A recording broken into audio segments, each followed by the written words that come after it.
People of the Purple Butterfly here, otherwise known as People7 on Twitter and YouTube, People elsewhere on the internet. My blog is located at purplebutterfly-people.blogspot.com, and my soaps, Purple Butterfly soaps, can be located at people.etsy.com. And I've come to a decision on the knitting issue. This is the sock I was working on before the stroke. Cute, huh? It's not an actual cable pattern. It's what they call a mock cable. And the pattern was called Mystery Sock number 9 because the fun part about a mystery sock is you have the directions. The directions are in sections. And basically it's a knit along, and you don't even know what you're going to get until it's done. So after I finish the first one, then of course you make the matching one, so forth, so on. I actually have this sock in a completed form. It was green, pink, and yellow. It was like an ombre fabric. And then I decided to make another one. And now I can't remember how to knit. In fact, I can't remember which part this is. I don't know if that's the turn of the heel or if I even got to that part. I just literally don't remember how to do it. So I've come to a conclusion. I'm not going to try to figure that out. What I'm going to do instead, wow, that's sharp, is unravel the yarn, wrap it up, and then I have a couple of books on, knitting, refreshing myself, reacquainting myself with the processes, so forth and so on. And then when I feel I'm ready, I'm just going to grab that original pattern, which I now remember the name of, and make sock 2, and I'm going to put it with the yarn so that way the little label or whatever and the yarn itself doesn't get, lost.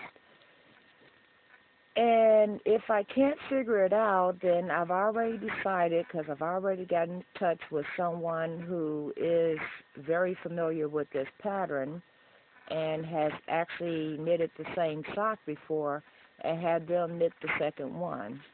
Or if nothing else, because she mentioned that, every knitter is different and one person might knit tighter and one person might knit looser. And I was like, isn't that called a gauge? And she goes, yeah, you got it. So I figure if nothing else, if I can't figure out how to do it, I'll just take down the other one too and then let her knit the pair and then just pay her for her time and effort. So that way I still have 2 socks. Hold on. That I can actually use.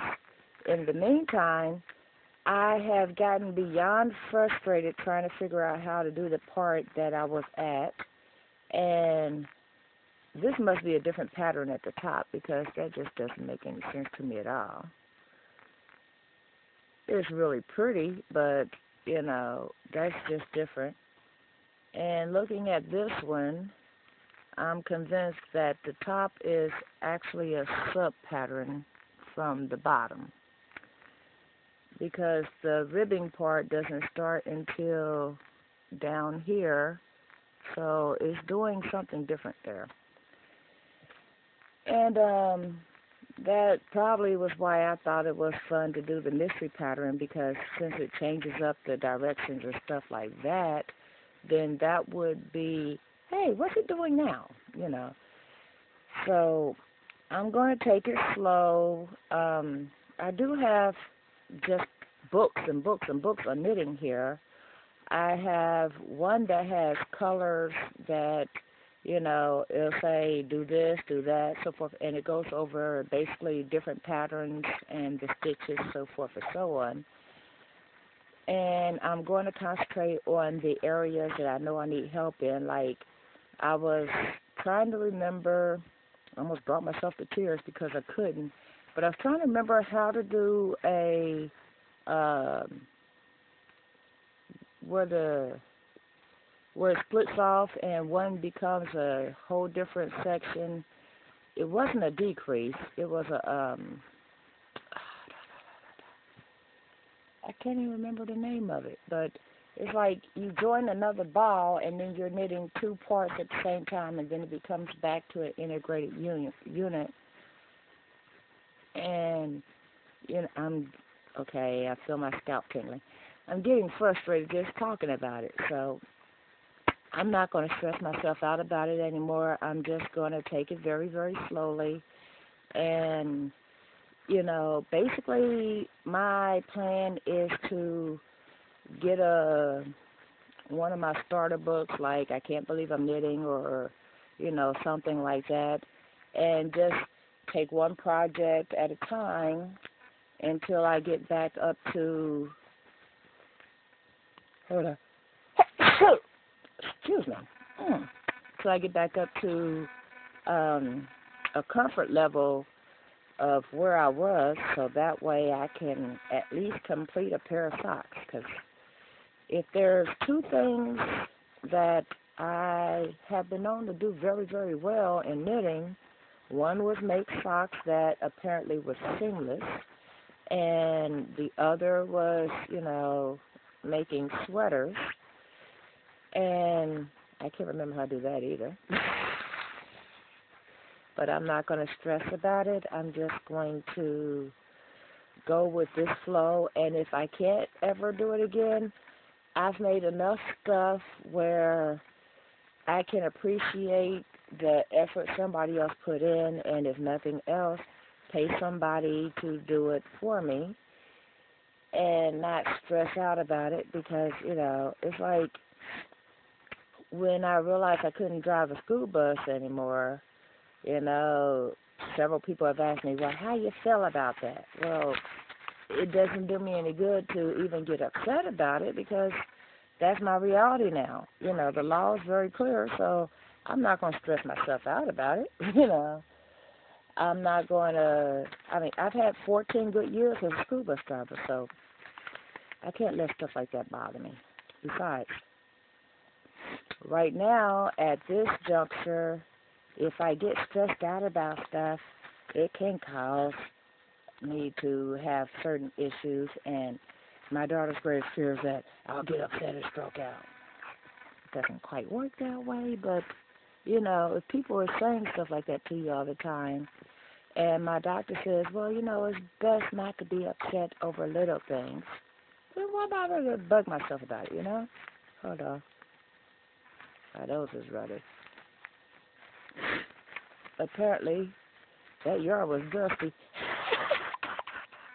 But hey, at least it's just a nose run instead of a nosebleed, so I take whatever joy comes in the little things. I fight my battles and I choose my battles. I'm not going to choose to let that be a battle.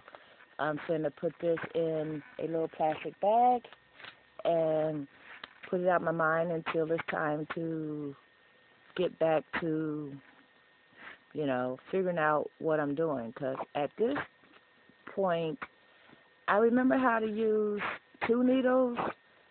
That had 5 needles attached to it. Okay. I don't know how to knit with 5 needles at the moment. Apparently I did, but I'm not going to worry about that.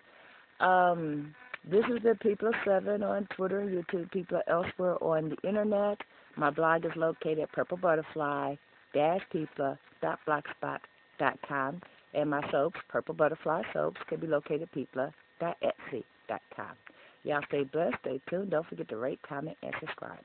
Bye now.